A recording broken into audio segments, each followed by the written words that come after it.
It's time once again to go over Daniel 9 and the prophecy concerning the time of reconciliation for Israel. Now, when you listen to the other or the preachers out there, they all have a narrative. They try to provide you years and times and whatever, and there are always different years and times, but the narrative is always the same, and it's always the wrong narrative. It's always wrong. So in order to get the correct truth, you have to go to Daniel 9 and read it as it says. Okay, so we're going to go there. Straight to Daniel 9. And I'm using Strongs Concordance here.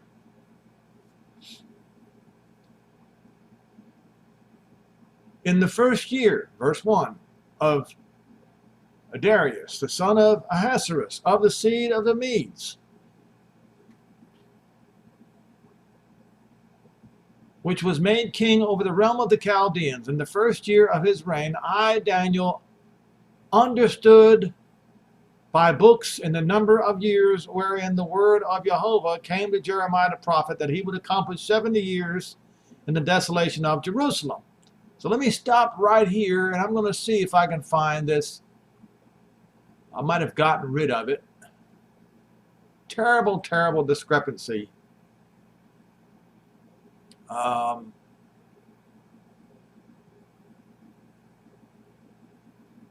See here.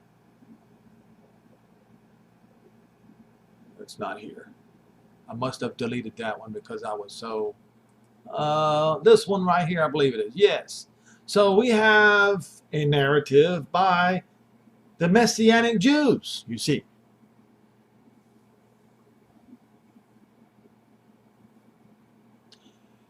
And as you notice right here, it says, all who have tried to create lasting peace between Israel and her neighbors have failed, yet the word of not God. This is one more mistake that the Messianic Jews make. They call him God. Jehovah says that one man will appear to succeed. No, it doesn't. It does not say that anywhere in Daniel 9. This man's peace plan will begin the final countdown to the return of, as he says, Yeshua HaMashiach. And then he says, Jesus the Messiah. The two are not the same. And I'm not going to go off on a tangent right now about this. Well, one thing I will say to the Messianic Jews, you cannot serve at the table or eat at the table of devils. That would be Jesus. Or the table of the master, Yehoshua. You can't do it. Paul said so to the Corinthians. Now, in light of their urgency to make peace in the Middle East, it is vital to understand what the prophet Daniel and Yehoshua told us about this peace plan and the last days, so we can recognize the time and warn others also. Really. Remember, we're going to go over Daniel 9. We're going to do it very, very carefully and read it as it says. It must be read exactly as it says. Not going to the left, not going to the right, but exactly as it says. Now, he goes and says, in the 9th chapter of the book of Daniel, we read that Daniel was in exile in Babylon. The Jewish people were studying the book of Jeremiah looking for answers. No, he was not looking for answers. He knew the answer. We'll go back to Daniel 9.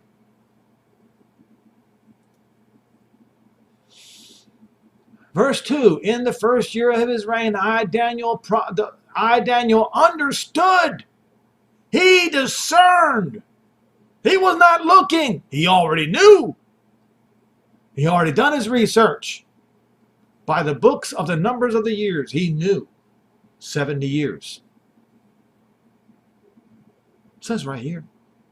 wherein the word of Jehovah came to Jeremiah the prophet, and not the Lord. You see what it says, Jehovah. Folks, one thing I need to explain to everyone listening to this video. A man may not live by bread alone, but by every word that proceeds out of the mouth of not God, because God is a false idol, but Jehovah came to Jeremiah the prophet that he would accomplish 70 years in the desolation of Jerusalem. So he wasn't looking for answers. He knew the answer. And he knew that the very day that the time was up, that he was going to pray for mercy on all Israel. He knew he could not pray for Israel. It would fall on deaf ears until that day. Right? So that day, after 70 years, the very next day, he set his face unto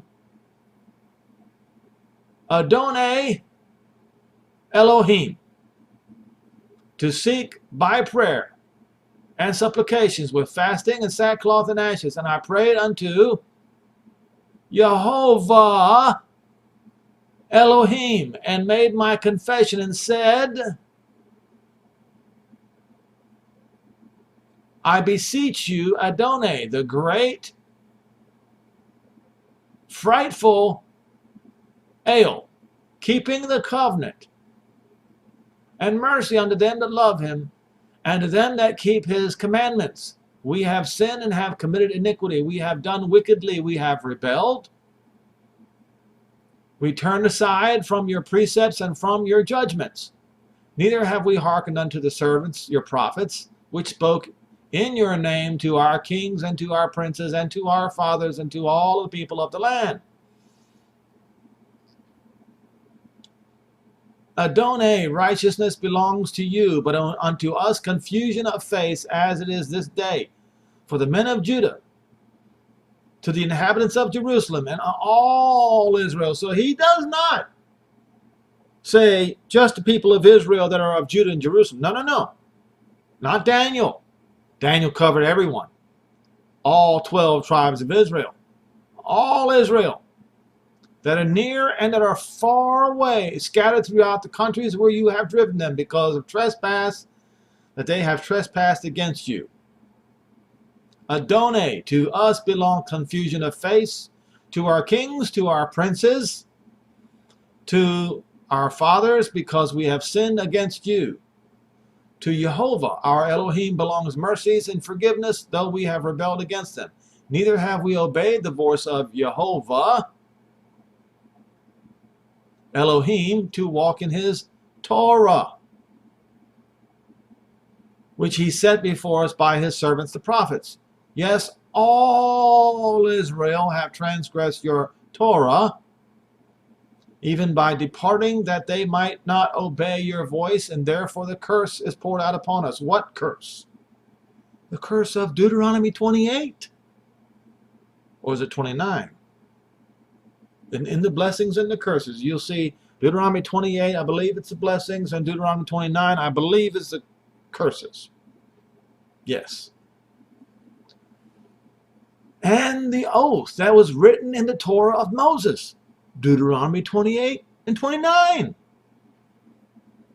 The servant of Jehovah, of Elohim, because we have sinned against him, and we have confirmed his words, when he spoke against us and against our judges that judge us, by bringing upon us this great evil.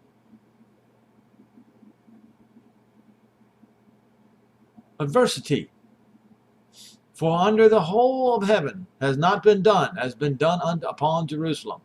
As it is written in the Torah of Moses, all this evil has come upon us, yet we made not our prayer before Jehovah our Elohim, that we might turn from our iniquities and understand your truth. Therefore has Jehovah watched upon the evil and brought it upon us, for Jehovah Elohim is righteous in all his works which he does, for we obeyed not his voice. Now Adonai Elohim, You have brought your people forth out of the land of Egypt with a mighty hand, and you have gotten yourself renowned today. We have sinned, we have done wickedly.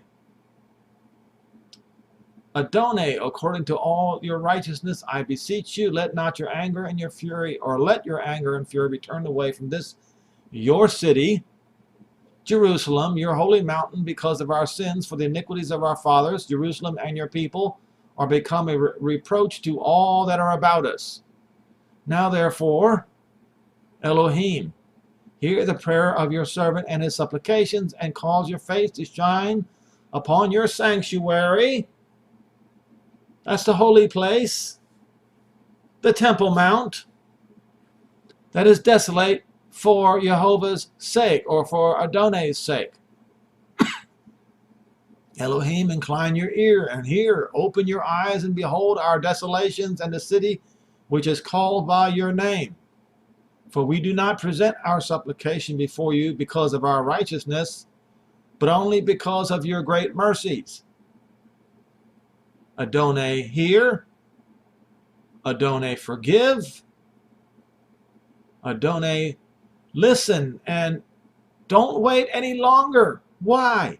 Because 70 years to the day was up, and he knew it. No, he was not searching for answers. He knew the answer. And he came to Jehovah in prayer with the whole truth and nothing but the truth. And his prayer was answered. Not for your own sake, or for your own sake, Elohim. Defer not for your own sake, Elohim, for your city and your people are called by your name. While I was speaking and praying and confessing my sin and the sin of my people Israel, and presenting my supplication before Jehovah my Elohim, for the holy mountain of my Elohim. What's the holy mountain? That would be Jerusalem, Mount Zion. So all you people out there who hate Zionists, you're on the wrong side. Yes, while I was speaking in prayer, even while he was speaking, why was Gabriel sent? Because Daniel knew the time. He calculated it correctly. And he made his prayer at the most accurate moment, and without hesitation, Jehovah sent Gabriel. Even the man Gabriel, whom I had seen in the vision at the beginning, was caused to fly swiftly, touched me at about the time of the evening oblation. And he informed me and talked with me and said, Daniel, I am now come forth to give you skill and understanding. Now, folks,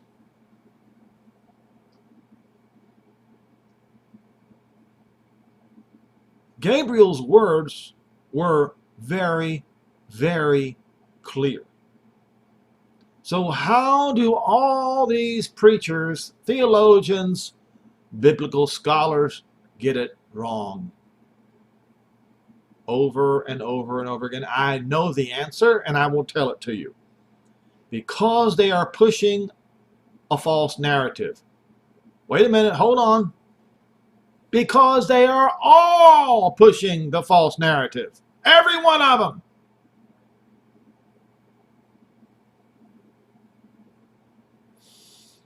At the beginning of your supplication, the commandment came forth, and I am come to show you, for you are greatly beloved. Therefore, understand the matter and consider the vision.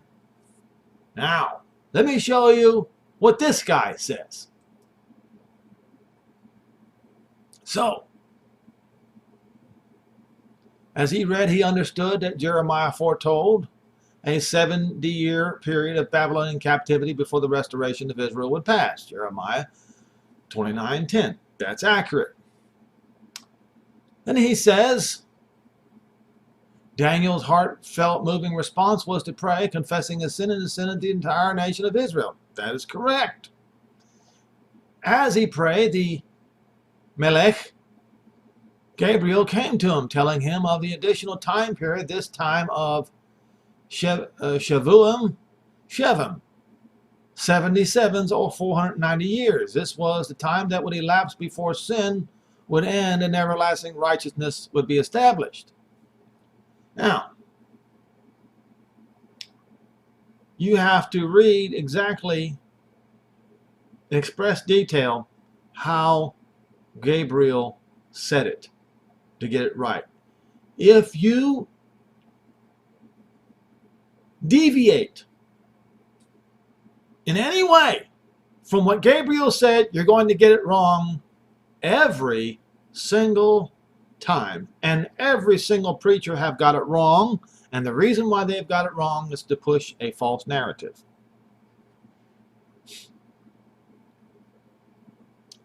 So he goes, 77s are decreed for your people and your holy city to finish transgression, to put an end to sin, to atone for wickedness, and to bring in everlasting righteousness, to seal up the vision and prophecy, and anoint the most holy place. That is accurate. We'll read Daniel 9, verse 24. 70 weeks or 70 sevens. It is Shabiam Shabua. What did he say it was? That's not it. He says Shevim Shavuim. Says here,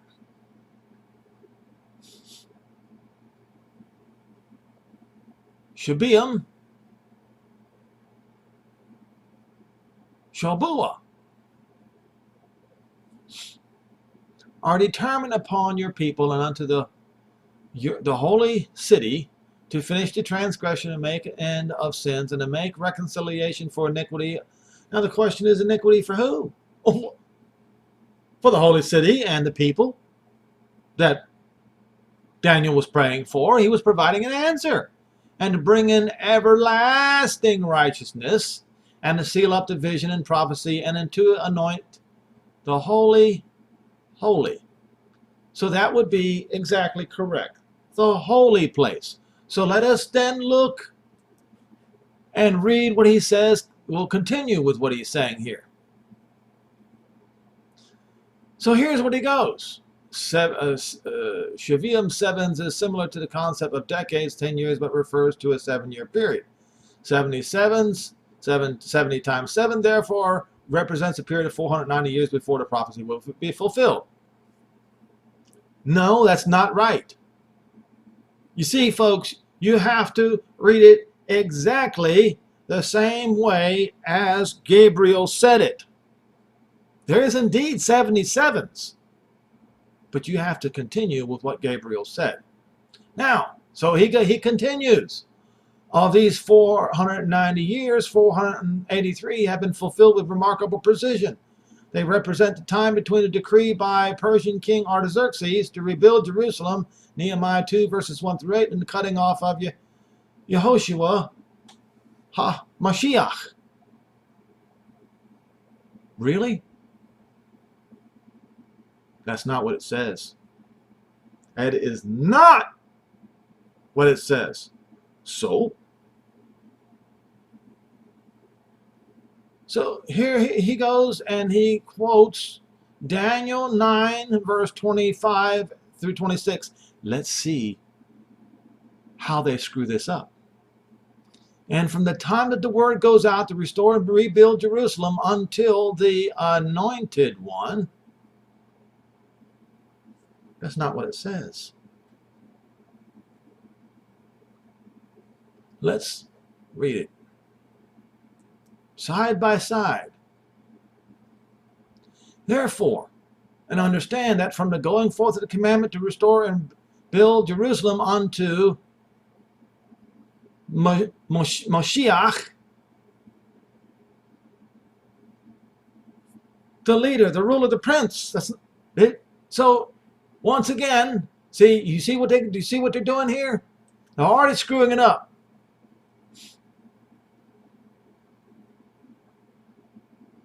Now, until the anointed one, Moshiach the Prince.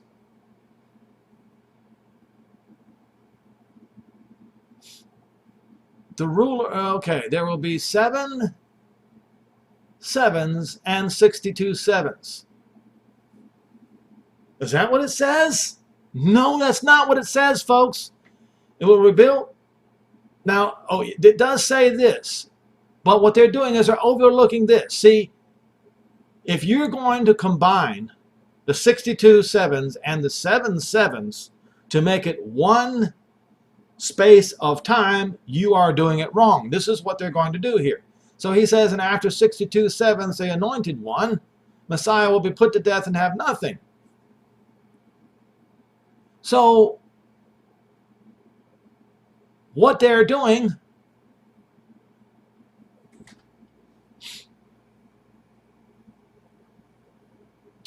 is they're doing this from Artaxerxes' decree, Ezra 7 verse 13 to 28, to Yehoshua's death on the Roman execution stake was 483 years. That's not true. That's absolutely false. Because the time, okay, let's look at this. Let's go back to Daniel 9.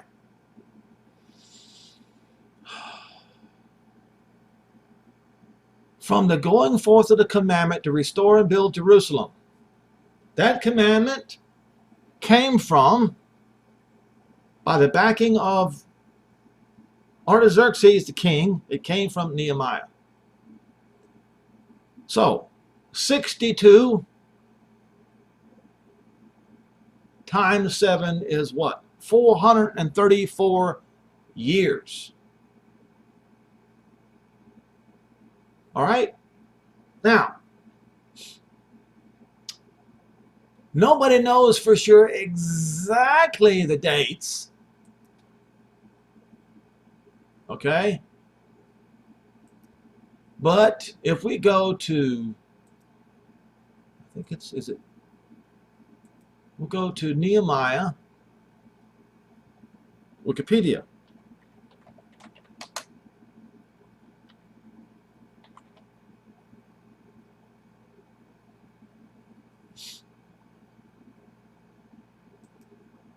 Hope I can find it. Yeah. All right.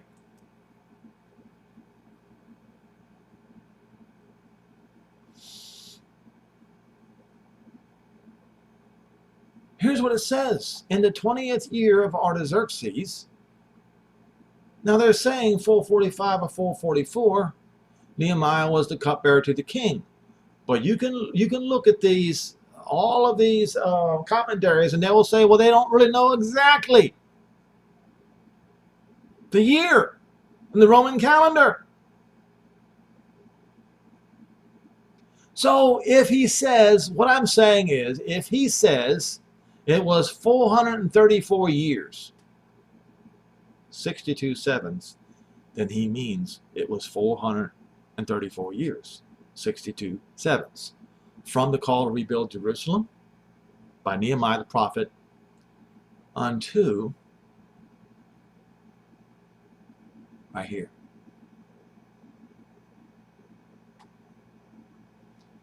Know this, and therefore,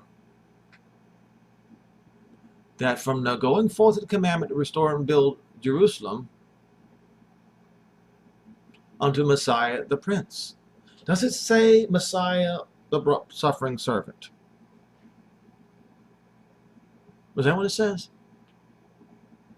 And was Nehemiah sent to rebuild Jerusalem? That is another question. If you go to right here,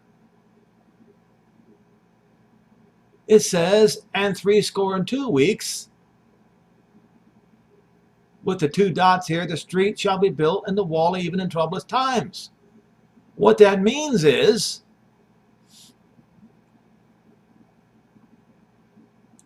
this should be a period Remember, this is King James Version, known to twist. Why do I say this? Why would you put a period here? Here is the answer. Where it says right here, and after 62 weeks shall Messiah be cut off, but not for himself. Does not say after 62 weeks plus 7. Does not say that. So what we have is, instead of a dividing of the time by 2, you have it divided by 3. That is how they got it wrong, and they get it wrong every single time. Let's go over it again. Know this, know therefore and understand that from the going forth of the commandment to restore and build Jerusalem,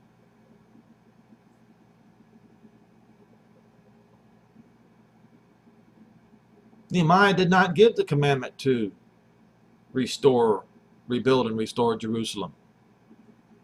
He gave the commandment to restore the street and the wall.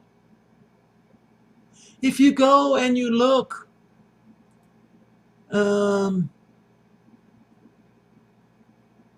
not here, but in Wikipedia,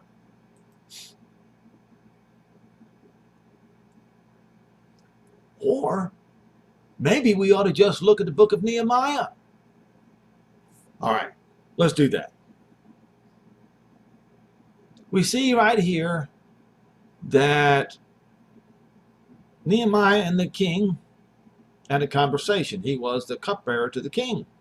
And he was extremely upset because he found out the decay that the area was in. So what did Jeremiah do with his mandate? I'm sorry. What did Nehemiah do with his mandate? I came to Jerusalem and was there for 3 days, and I rose in the night. And I saw some few men and some few men with me. Neither told I any what Elohim had put in my heart to do at Jerusalem. So what was put in his heart to do at Jerusalem? What did he do?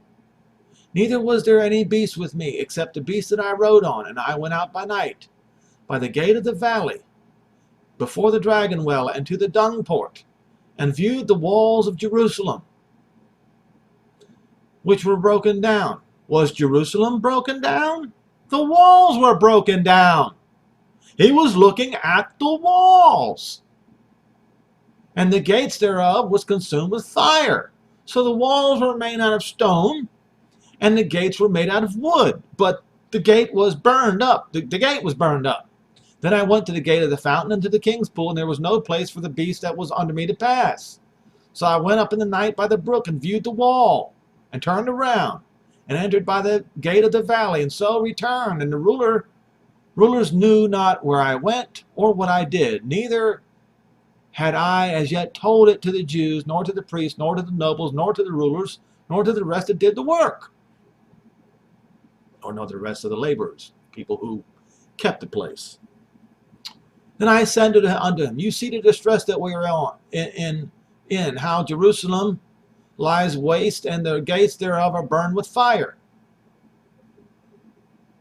Come and let us build up the wall of Jerusalem.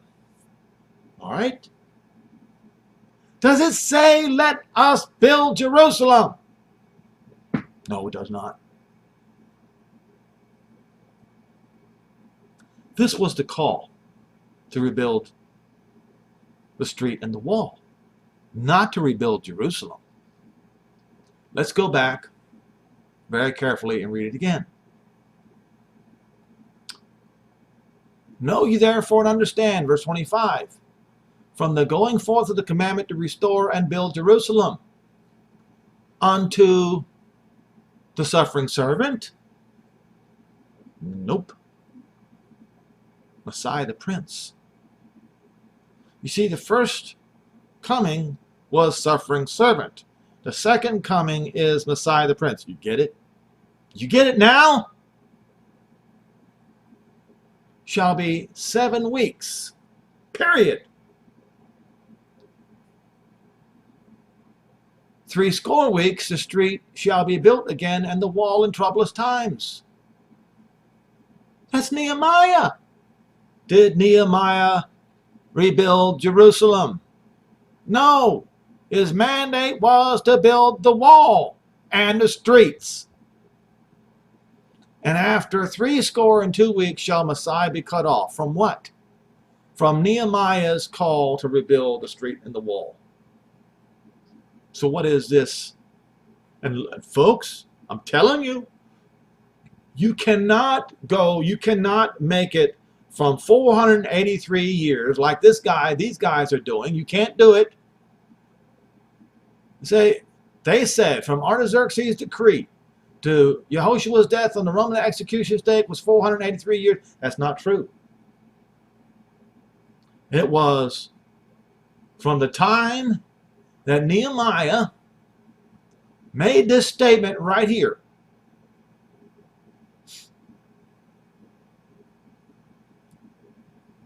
Okay. The gates thereof are burned with fire. Come and let us build up the wall of Jerusalem, that we be no more a reproach. Build the wall.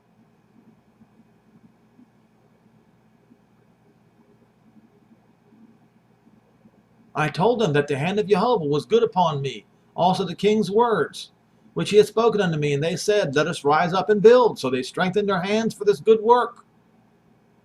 Where does it say they were going to want to rebuild Jerusalem? They rebuilt the wall in 52 days. You can't rebuild Jerusalem in 52 days. They built the wall in 52 days. That's a known fact. Right? Now you have the builders of the wall, right? It talks about repairing the valley gate, repairing the dung gate, right? The gate of the fountain being repaired. These are all a part of the wall. The wall, the wall, the wall. You see this?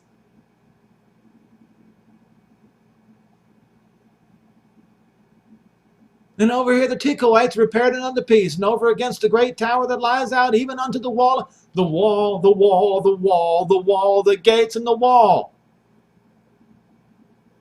Why does nobody listen? Because of another agenda, because of another narrative that's false. Over and over and over again. And the work is ridiculed, discouragement, and all this sort of things going on. Nehemiah, he defends the oppressed. Nehemiah's generosity. Sanballat's threats and conspiracy. On and on. The completion of Jerusalem, right? Nope. The wall. The wall, the wall, the wall, the wall.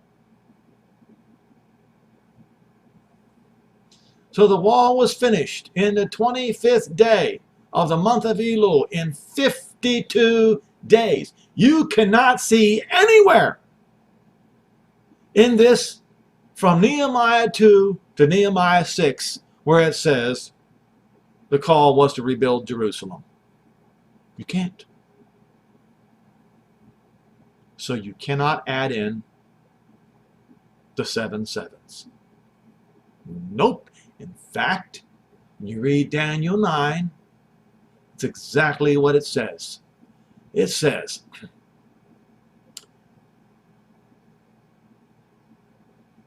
"62 weeks, the street shall be built again, and the wall, even in troublous times, and after 62 weeks, not after 62 plus 7. Does not say that. So you can't come up with 483 or whatever else they come up with. You can't do it. Shall Messiah be cut off?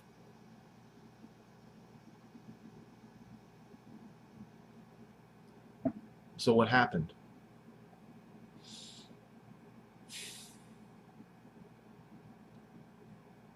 Now, it doesn't say Messiah the Prince be cut off right here, does it?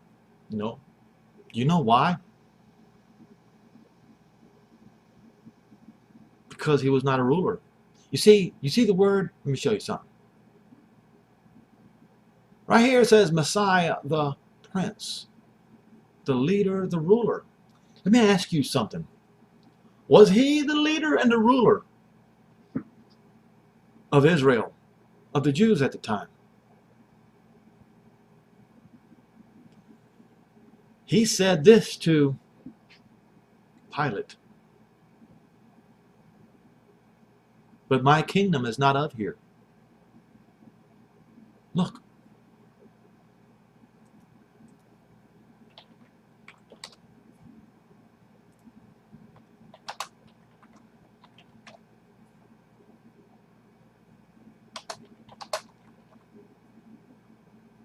That's not. There we go.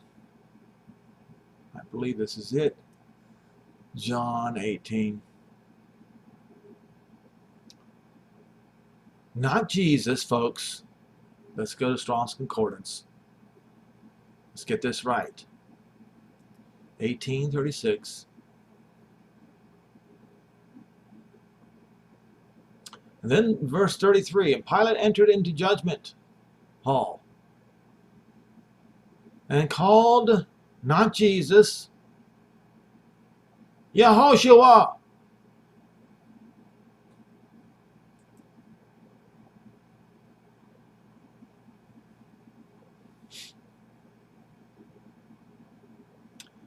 And he said unto him, Are you the king of the Jews?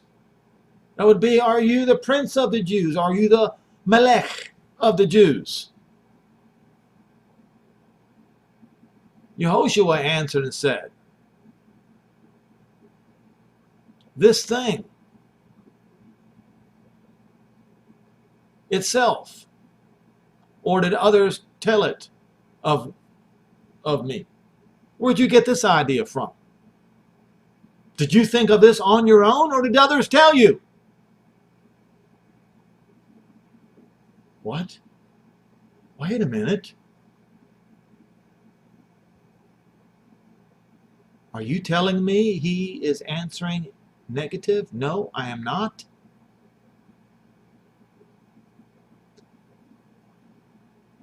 He said, did you come up with this yourself, or did others tell it of me?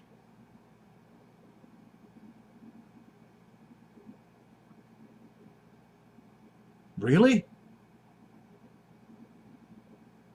If the false narrative of today is correct, he would have had to say yes.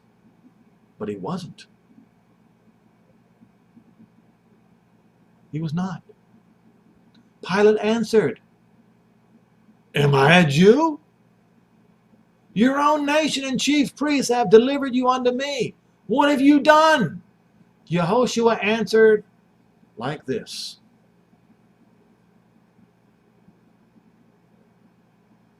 My kingdom is not of this order, this age, this cosmos, this world. In other words, no, he was not king of the Jews.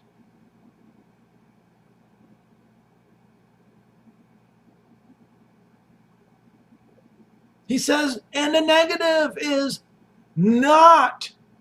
No.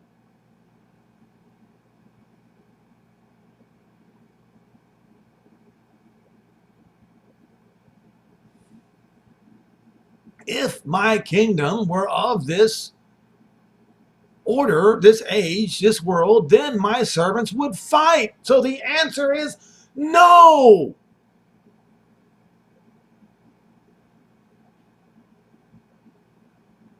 That I should not be delivered to the Jews.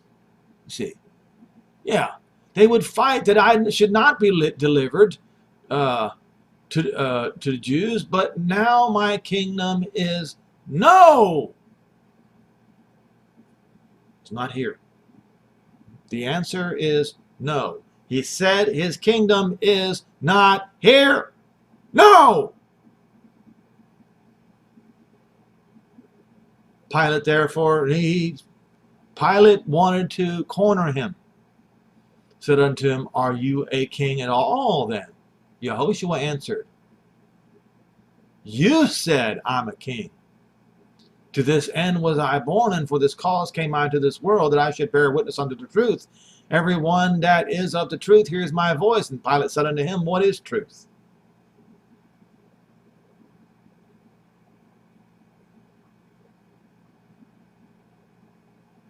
He could not find fault in him. Why? Because he said, no, he's not a king. Currently. And it is not of this age, not of this time. Now, so we go back to Daniel 9. And you have to confess that this Messiah, the Prince, would be the second coming. Because Messiah, when he was cut off, was the suffering servant. As it is written in, is it Isaiah 53? Nowhere in this chapter is the word prince mentioned for the Moshiach. Nowhere. You can't find it.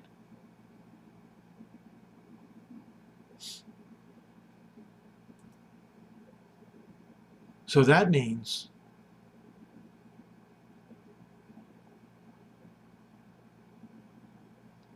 know you therefore understand that from the going for the commandment to restore and rebuild not the street and the wall, but rebuild Jerusalem unto Moshiach the Prince shall be 7 weeks.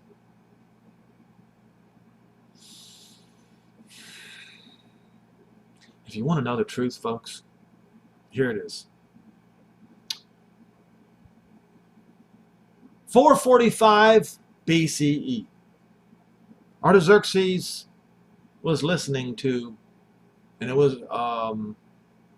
springtime, listening to Nehemiah confess how he was so grieved over the condition of the streets and the wall in Jerusalem that he was ill. And so Artaxerxes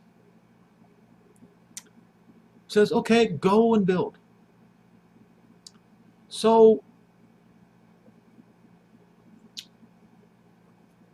Nehemiah went,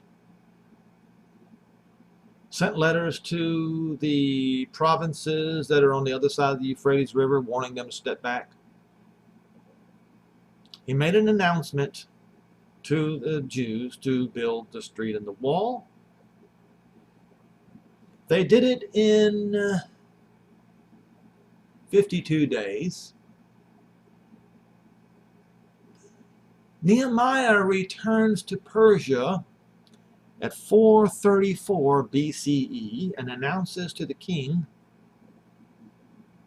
that his work was done. Do you know what 434 divided by 7 is? 62.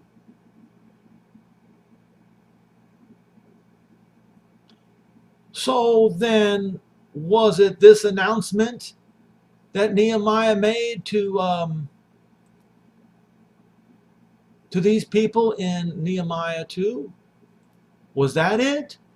Or was it that he announced to Artaxerxes the king that the wall and the street, that he was finished with it? Let's go look at Daniel said. Let's look what Daniel said. It says in Daniel,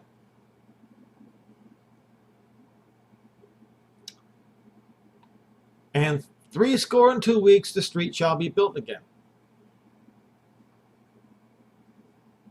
The wall in troublous times. It was troublous times. And after that 62 weeks, Messiah will be cut off. 434 years. folks. Not 483, 434 years.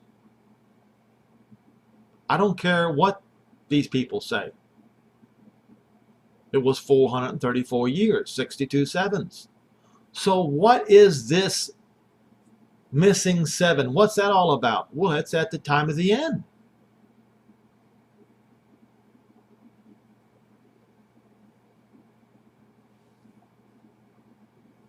All right. Was there a call to rebuild Jerusalem? Yes, there was. When did it happen? June 11 or June 7, 1967. But wait, Henry. That means 7 sevens are clearly finished and over with. All right. See if I can find it.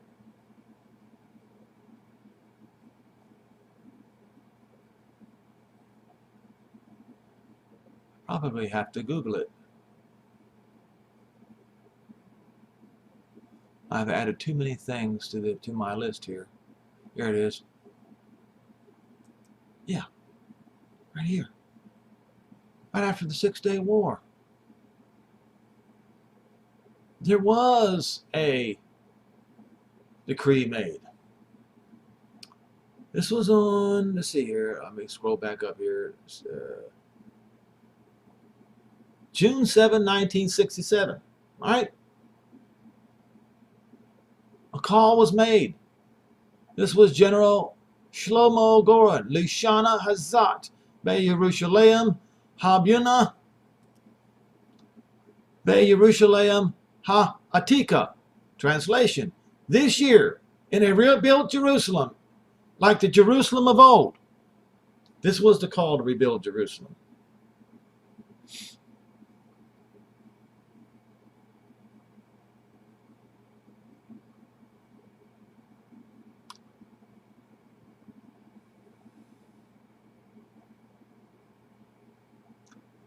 (1967). Let's get out the old calculator, folks. Oh, that's the calendar, sorry. Calculator. 1967 times plus 49 equals. That's 2016. Well, Henry, 4 years have gone by, nothing has happened. Really? Really, nothing has happened.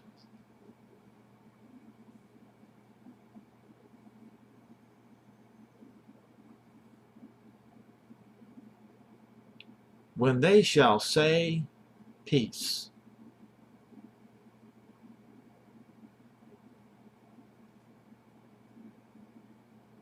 Let's see now.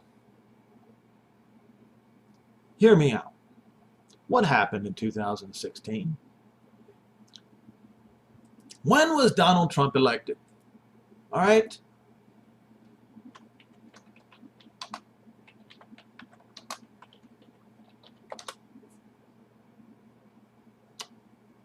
Was it 2006? I can't remember. I believe it was. Yes.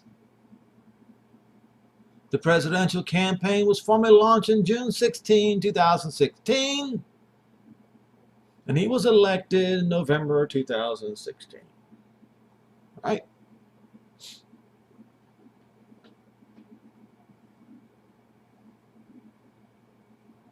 What was one of the very first things on his agenda? Peace plan of the century, was it not?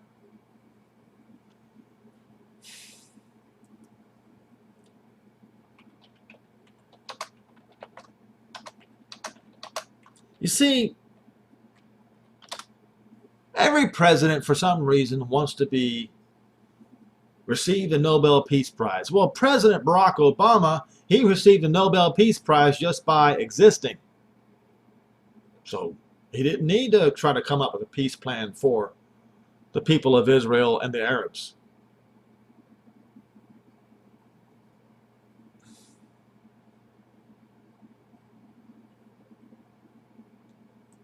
Let's see if Wikipedia has a timeline here.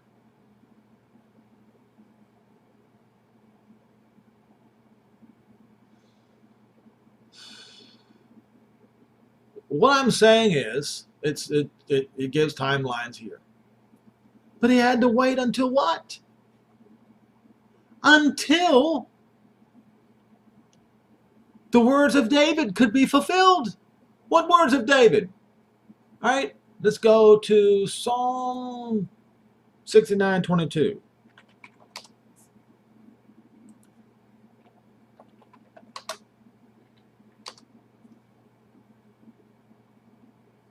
We'll go to Strongs Concordance. And I'm doing this for the Jews first, because, you see, salvation comes to the Jews first, and then the Gentiles. 22.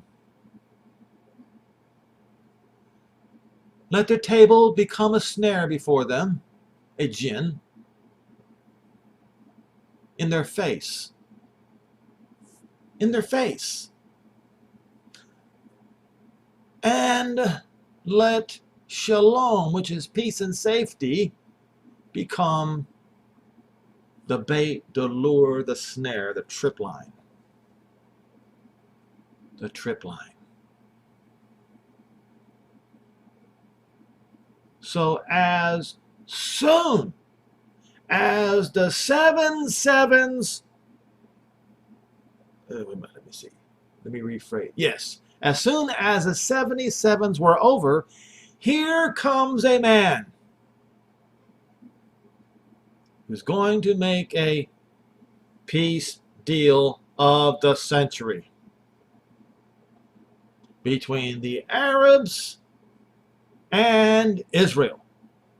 Now it's amazing, you Christians, you have this narrative that the person who does this must be, as they say, the Antichrist. Yet it is the very same Christians that have backed up this man with this peace plan of the century 100%.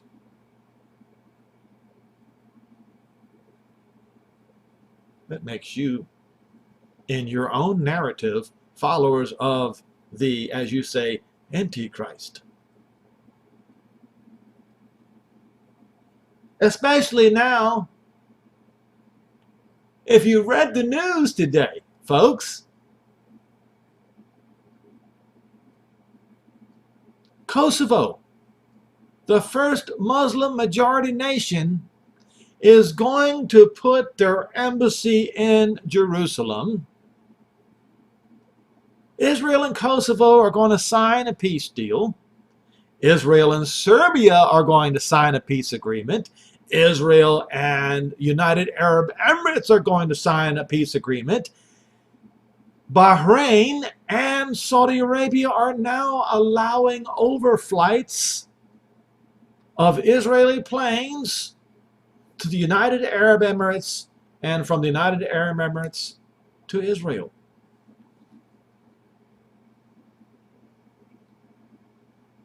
This president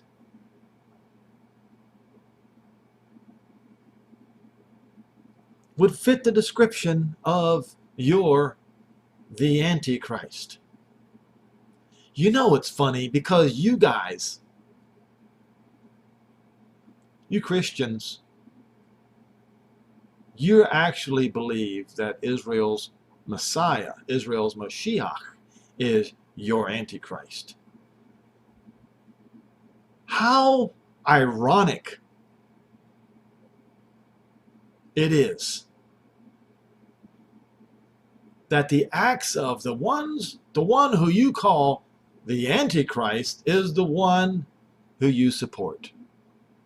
President Donald J. Trump.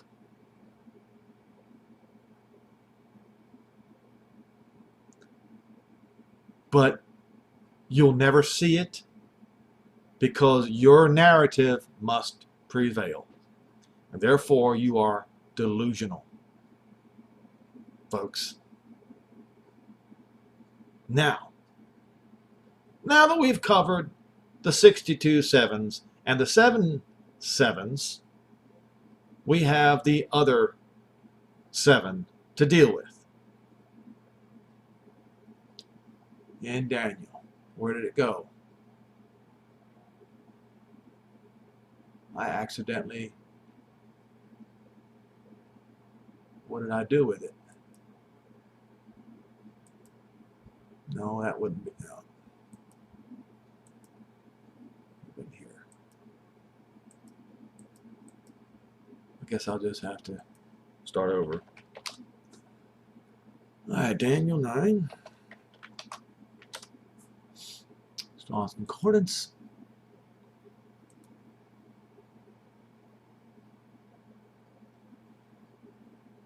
I told you have to read it as it says.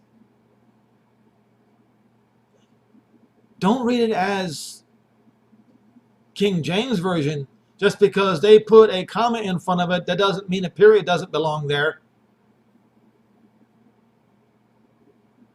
You see, where it says here, after 62 weeks shall Messiah be cut off. It does not say after 62 plus 7 weeks. Nope.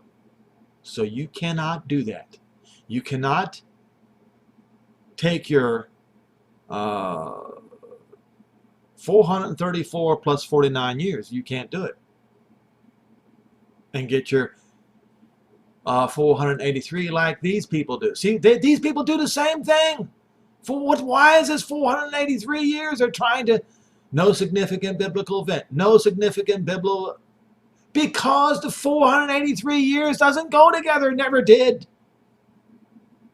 You all follow the same false narrative. Is it right here? Yeah, I think it's right here. Or is it? Who is the one that did that? Oh, it's right here. I think it is. The Messianic Jews.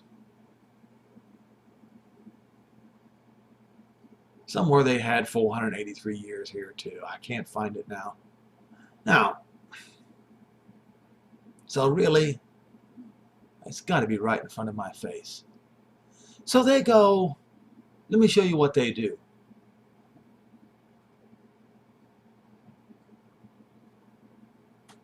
All right, so Daniel describes that time in Daniel 9 and verse 27. They're talking about, oh, there was the 483 years. I finally found. No, it was not. It was not. I proved that it was 434 years from 62 sevens until Messiah's death. 62 sevens, not 62 plus 7. You can't make it happen. You can't make it work. Right here.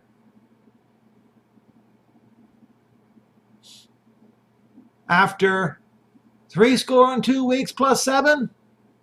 That's not what it says. Verse 26, and after 62 weeks shall Messiah be cut off. That's 434 years. So this is wrong.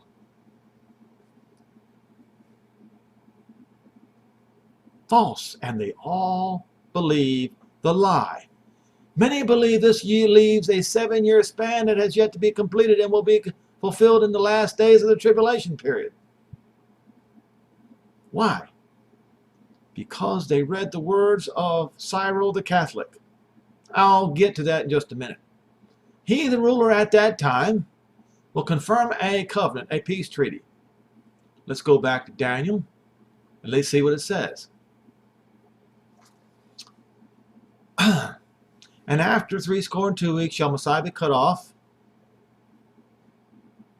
for the folk, for the people of Israel. It doesn't say, but not for himself and the people. It's not what it says. It says, the prince that shall come. There's going to be a prince that will come that shall destroy the city and the sanctuary, and the end thereof shall be with a shetef, an outburst.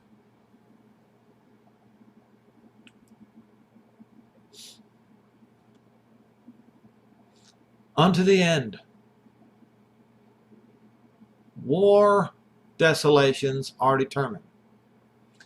And he shall be strong and covenant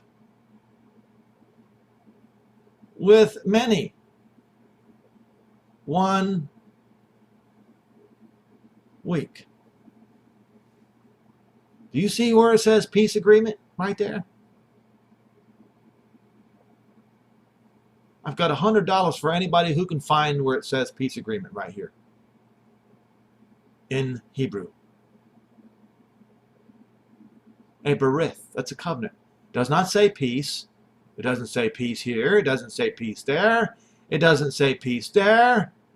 It doesn't say peace there or there. Nowhere.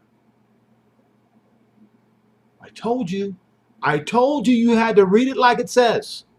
You cannot add a peace agreement.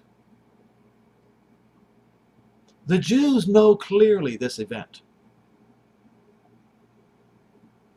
They mourn it every 9th of Av. They know this, and you don't.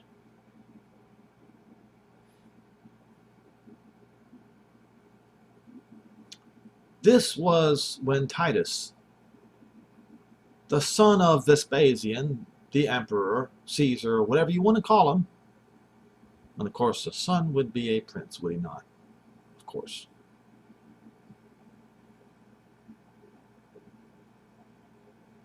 He caused the sacrifice and oblation to cease.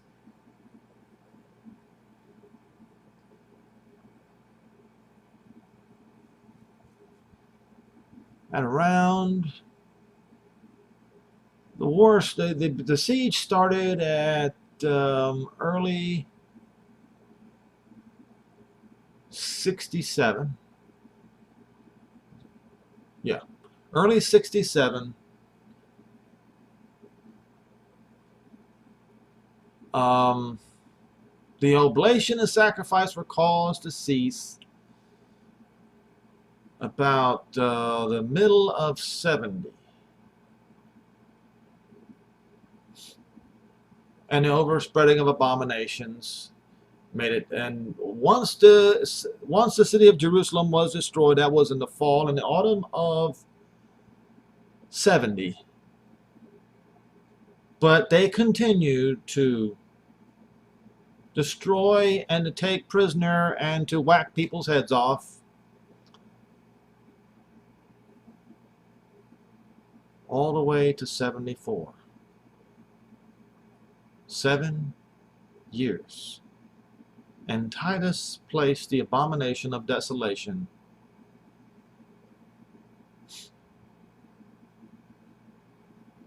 at the extremity of the temple area on a corner. The graven image of Jupiter, aka Zeus.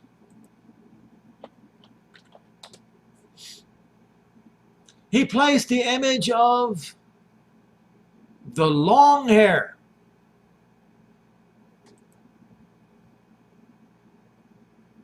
this man.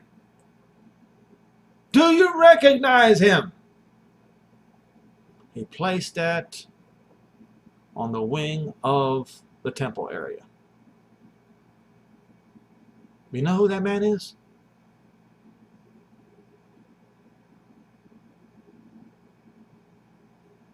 That's the man that Christians today worship. You see?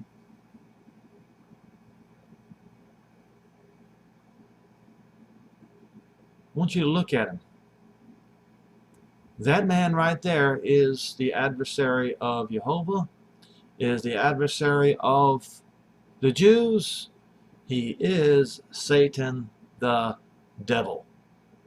And you worship him. You worship him as this man.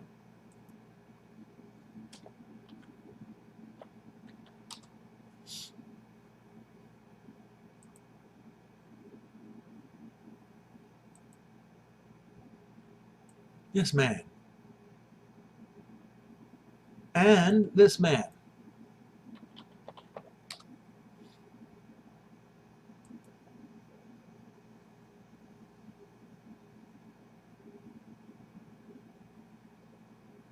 I'm going to pick one. All right. So you have this, right? Can you see it? And then you have this. Look familiar?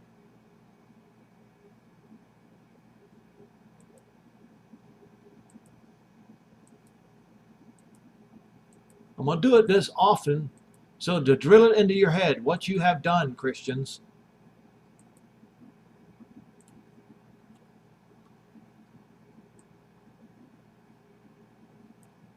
So let us look at Isaiah 53, shall we? Who has believed our report? And to whom is the arm of Jehovah revealed? So he explains who it is. He will grow up in front of him as a tender plant, as a root out of dry ground. He has no form nor comeliness. And when we shall see him, there is no beauty that we should desire him.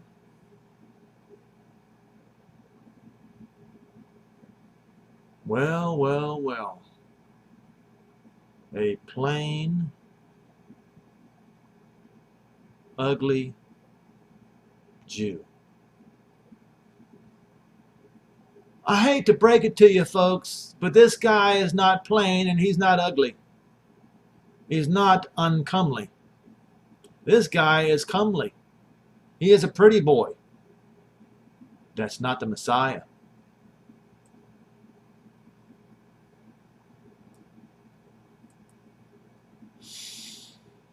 Let's go to Strongs Concordance.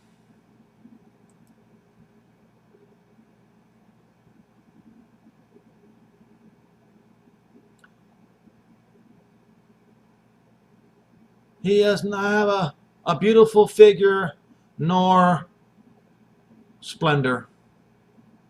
And when we shall see him,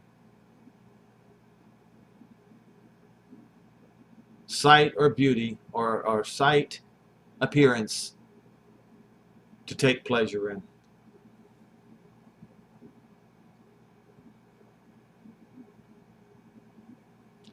You can't say he's a good-looking man. So what do you call a man who's not good-looking? Come on. Say it out loud. Ugly. Not pretty.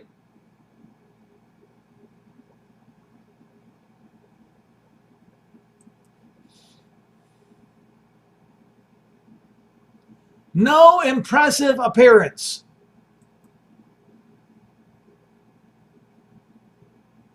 To desire, to take pleasure in.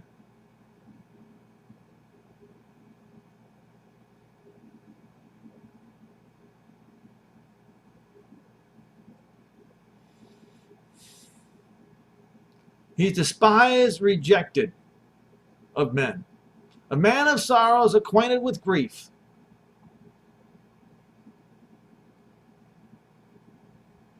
We hid our faces from him.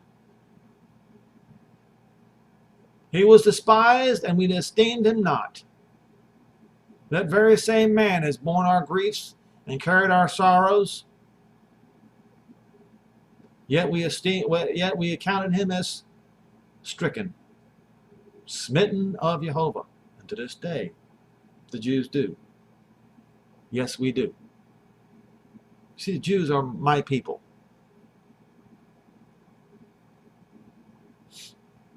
And afflicted. But he was wounded for our transgression, and he was bruised for our iniquities, and the chastisement of our peace, of our welfare, was upon him. And with his stripes, we are healed. We all this is Israel. We all like sheep have gone astray. We have turned everyone his own way, and Jehovah has laid upon him the iniquity of us all. He was oppressed, he was afflicted, yet he opened not his mouth, and he was brought as a lamb to the slaughter, and as a sheep before the shearers is dumb, So he opened not his mouth. And there's something I wanted to show you real quick. Something happened in China. Was it a couple days ago? UFO. Sheep. See if we can pull this up. No. Oh, China.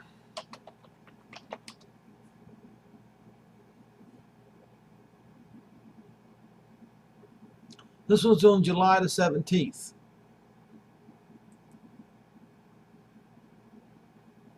A sheep-like UFO spotted hovering the sky. All right, I'll turn the sound off because you won't understand it, and I don't either. See if we can get this going. We can see what the close-up is right here in the upper. I don't know if you can see it or not. Right there. Looks like a sheep in the sky. Now, I'm not saying that's anything, but I'm not saying it's not anything.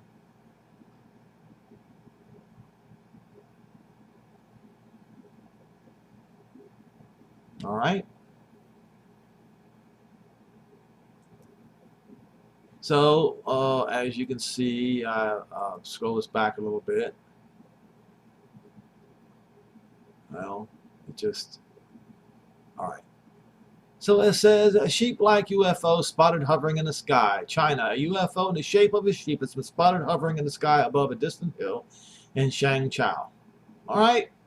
I'm not saying it's anything. I'm not saying it's not anything. All right, so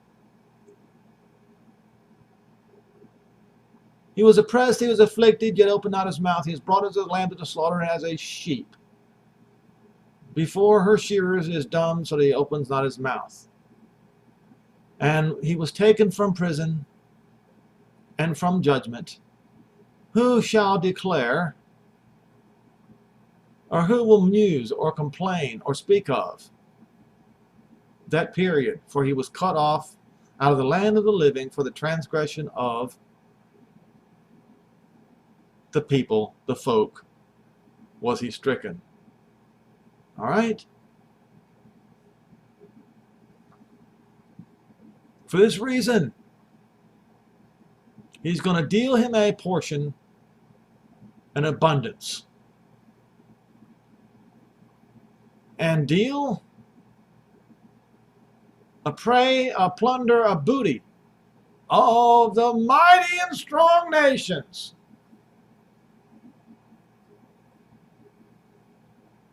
Christians, because he poured out his soul unto death, and he was numbered with the transgressors, and he bore the sin of many and made intercessions for the transgressors. No, he was not a pretty boy.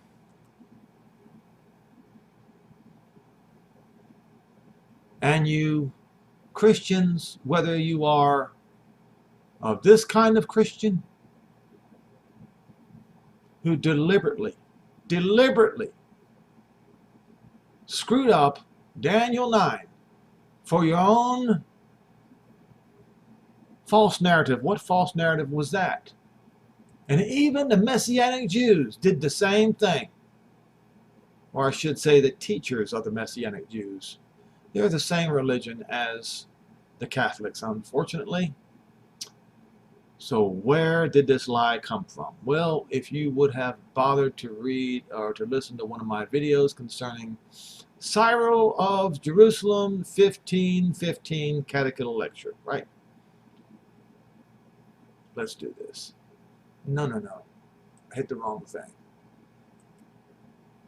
Bookmarks, let's find it.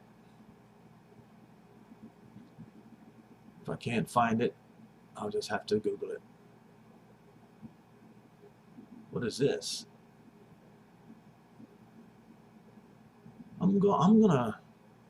It's what I'm looking for here is right here. But I'm gonna look at this for just a second, and then I'll go back to the church fathers, so to speak.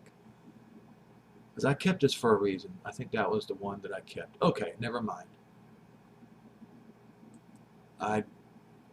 accidentally bookmarked that, and I don't know why I didn't remove it. Well, I'll remove it later. All right, let's go. Where did it go? There it is, right here. 15th Catichetical lecture, verse 15. This is the Catholic doctrine. So all of you who follow this doctrine, you are a Catholic. I don't care what you call yourself. All right? And again, he says, who opposes and exalts all that is called a god or is worshipped against every god, Antichrist, forsooth, will abhor the idols. Anti-Messiah, the real anti-Messiah loves idols.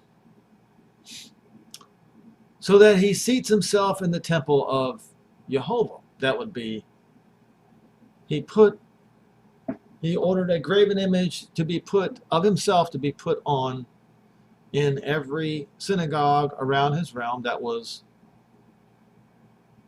Caligula, the emperor of Rome, did this.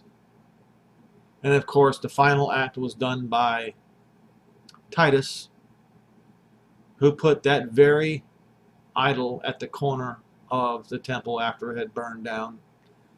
2 Thessalonians 2 verse 4, what temple? He means the temple of the Jews, which has been destroyed. For as he says, God forbid that it should be one in which we are.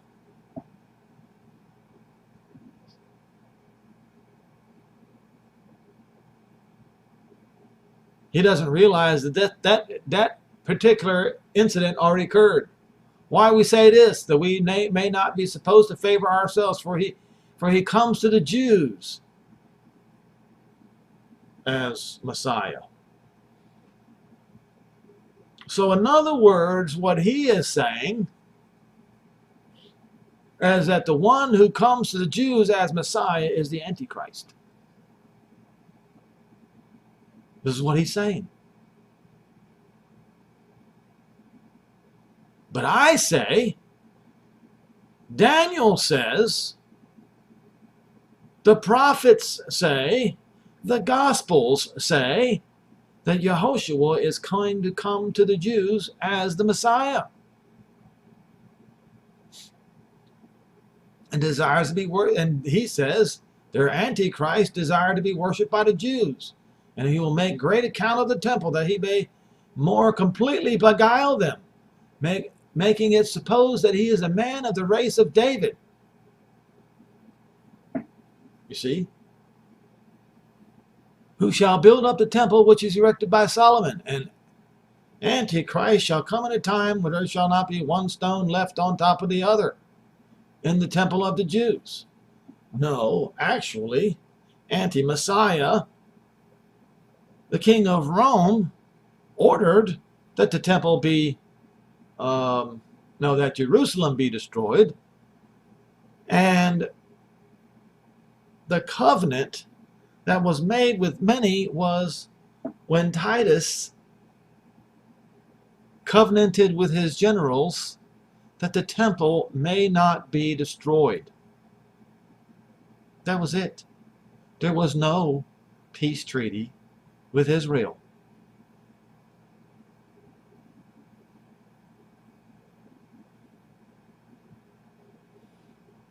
According to the doom pronounced by our Savior, for when either decay of time or demolition ensuing or pretense of new buildings, he never bothered to read the book of Daniel at all. Or of any other causes shall have overthrown all the stones, I mean not merely of the neuter, of the outer circuit, but the inner shrine also. Well, pardon me, Cyril, the inner shrine was destroyed at 70 CE.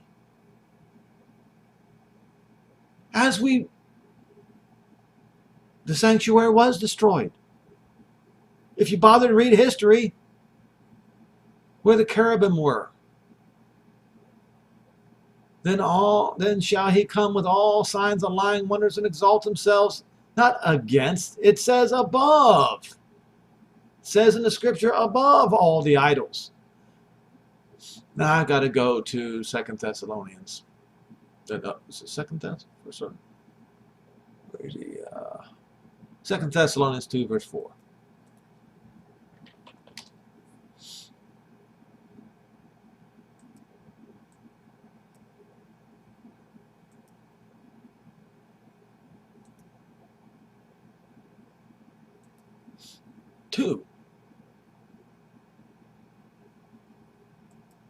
I gotta go to Strongs Concordance.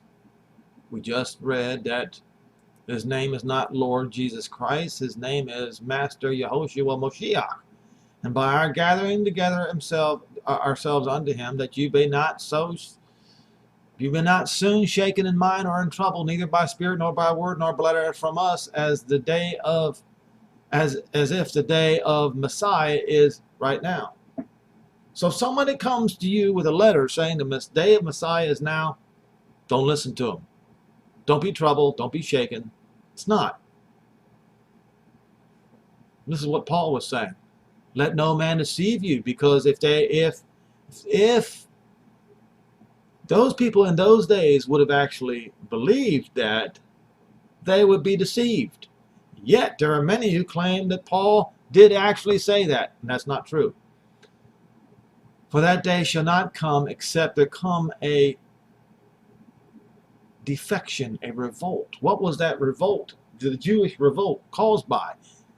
The revolt he was talking about was the Jewish revolt. Right? That one began in 66, and as a result, the Romans came in 67.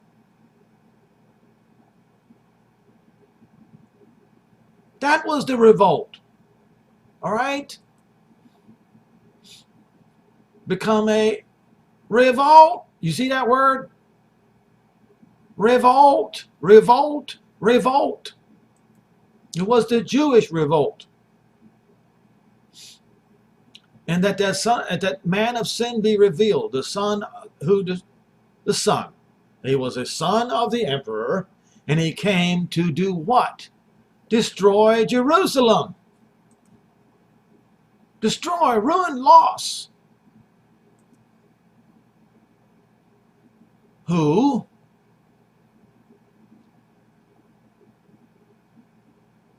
opposes, withstands. Who does he oppose? He opposes Israel. He opposes Jerusalem.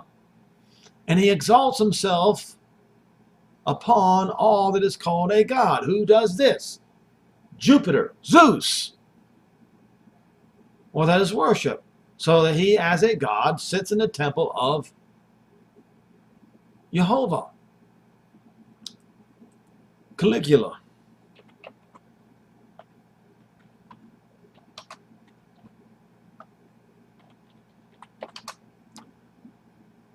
He orders image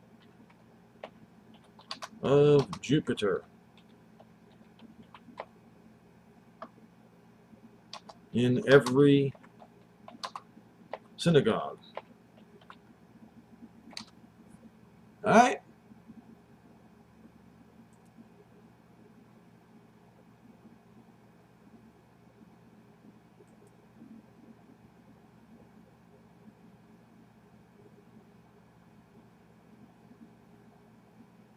All right, here we go. Jews were accused of not honoring the emperor. Disputes occurred in the city of Jamnia. Jews were angered by the erection of a clay altar and destroyed it. In response, Caligula ordered the erection of a statue of himself in the Jewish temple of Jerusalem, a demand in conflict with Jewish monotheism. So, are you going to deny history?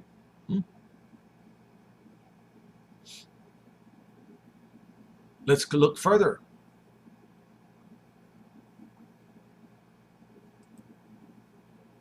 Remember what happened to Caligula? He got sick, deathly ill. And then when he came out of his illness, he was possessed with a demon. with the devil. All right?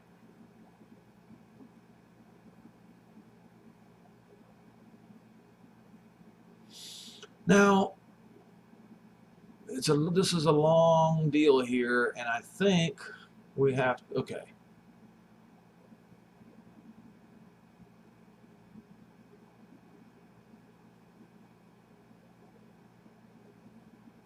I don't know where I can, this is so, okay, claims of divinity. Here we go.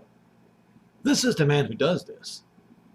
When several client kings came to Rome to pay their respects to him and argued about their nobility of descent, he allegedly cried out the Homeric line, "Let there be one Lord, one King." He himself. In 40, Caligula began implementing very controversial policies and introduced religion into his political role. Caligula began to appearing in public dressed as various gods and demigods such as Hercules, Mercury, Venus, and Apollo,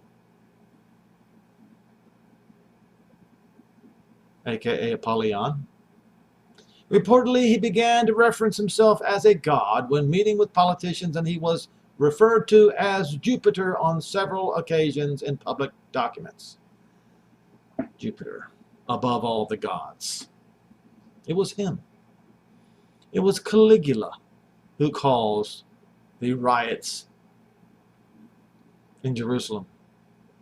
It was Caligula who caused the great revolt by the Jews against Rome. Satan entered into the kingdom of Rome when Caligula came to power, and he has remained there ever since. So, in truth, the man who rules Rome today, he calls himself the Pope, is the same man who ruled Rome when Caligula was in power. That man is a demon, the devil, Satan.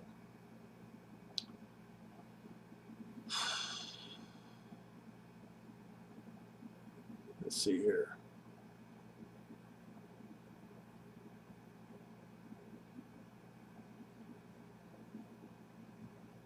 All right. So we get a little bit of the information here concerning the Jews. Caligula needed to quell several riots and conspiracies in the eastern territories during his reign. Aiding him in this action was his good friend Herod Agrippa. And you know what happened to, I believe it was it Herod Agrippa? I'm not sure if it was him or not. I'll have to go over that later. Who became governor of the territories of Bithynia, Trachonitis, after Caligula became emperor in 37. The cause of tensions in the east was complicated, involving the spread of Greek culture, Hellenism, Roman law, and the rights of the Jews of the empire. Caligula did not trust the prefect of Egypt, Aulus Vilius, and Flaccus. Flaccus had been loyal to Tiberius, had conspired against Caligula's mother, and had connections with Egyptian separatists. In 38, Caligula sent Agrippa to Alexandria unannounced to check on Flaccus. According to Philo, the visit was met with jeers from the Greek population who saw Agrippa as the king of the Jews. Flaccus tried to placate both the Greek population and Caligula by having statues of the emperor placed in Jewish synagogues. As a result, riots broke out in the city.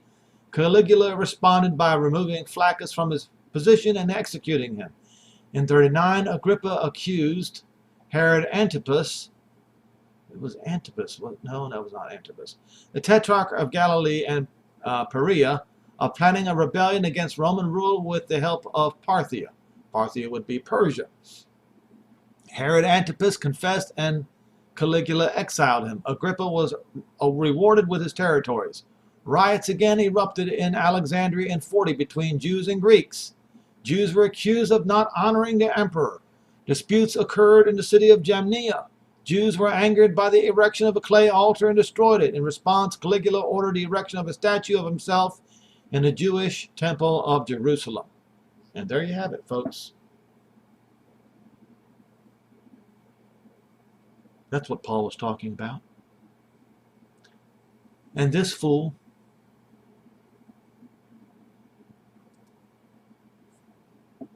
claims that hasn't happened yet. And all the churches follow this man and his false narrative because they do not read the Bible correctly and they do not read history. And the most amazing thing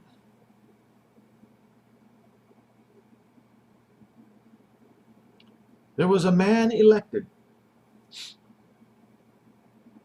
just weeks after the final 7 sevens of Daniel the prophet was finished, to do one thing.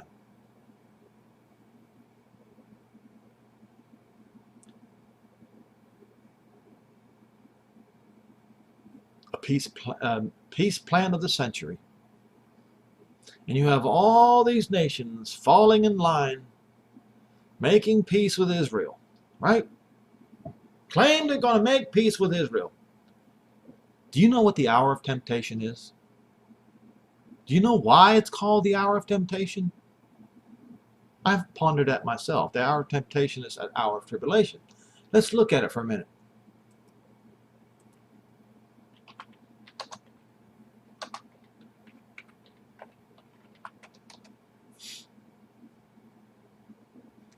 Revelation 3 verse 10, because you have kept the word of my patience, I will also keep you from the hour of temptation.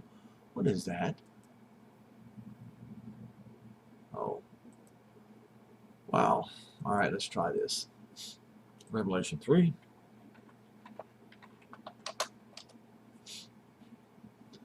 Obviously, the hour of temptation is the day of Jehovah's wrath.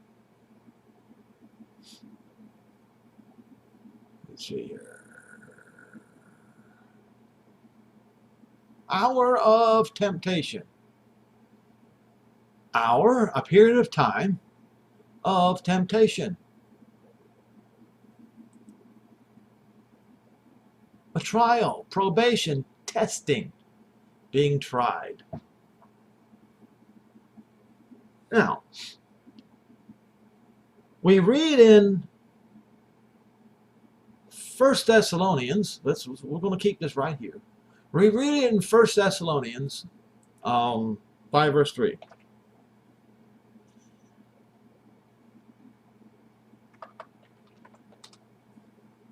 All right, 1 Thessalonians.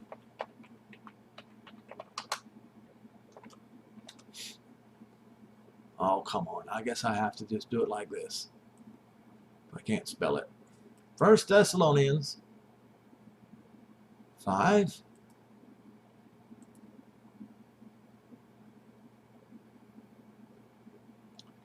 I'm almost afraid to hit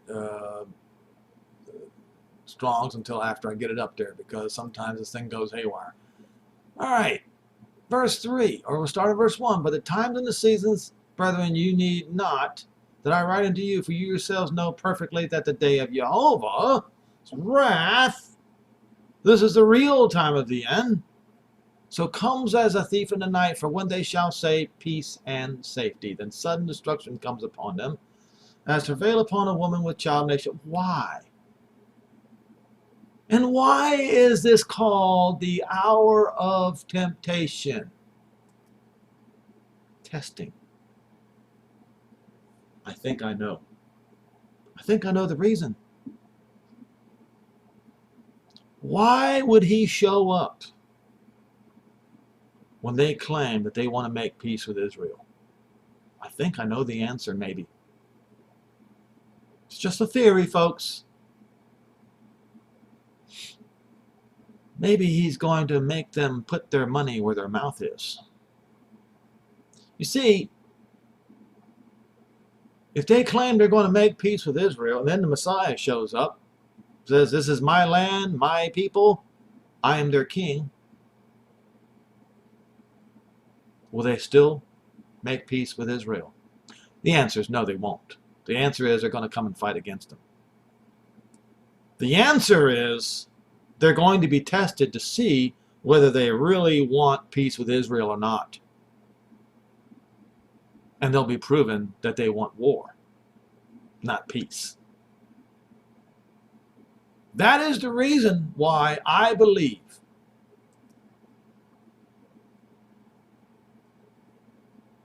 Psalm 69:22 says, let their table be made a snare in their face, and let peace and safety, when they say peace and safety, become the trip line. So the trip line was set, or the beginnings of the trip line was set, right after, as soon as the 7 sevens of Daniel 9, which ended in 2016 on the Roman calendar, with the man who was going to bring the peace plan of the century. If he couldn't bring the peace plan of the century with the Fakestinians, then he would get all the other Arab nations, Muslim nations, or whatever, and even Serbia, to make peace with Israel. Well, that's going to be a false peace, folks. I love to throw that in the Christians' face, because they always say, well, the Antichrist is going to come and cause these Israel's enemies to make peace with them, but it's going to be a false peace. I love to throw it in their face, because these are the same people who support Donald J. Trump. And they'll never know, and they'll never believe their own false narrative when it comes to him. It's so ironic. And they're so blind. Don't be blind, folks. Read the scripture as it says, as it originally said. Don't listen to the words of Cyril, as the Catholics and all the other followers of Catholic doctrine do. Yes, unfortunately, it appears the Messianic Jews are also followers of Catholic doctrine, and that is extremely unfortunate. Such a shame.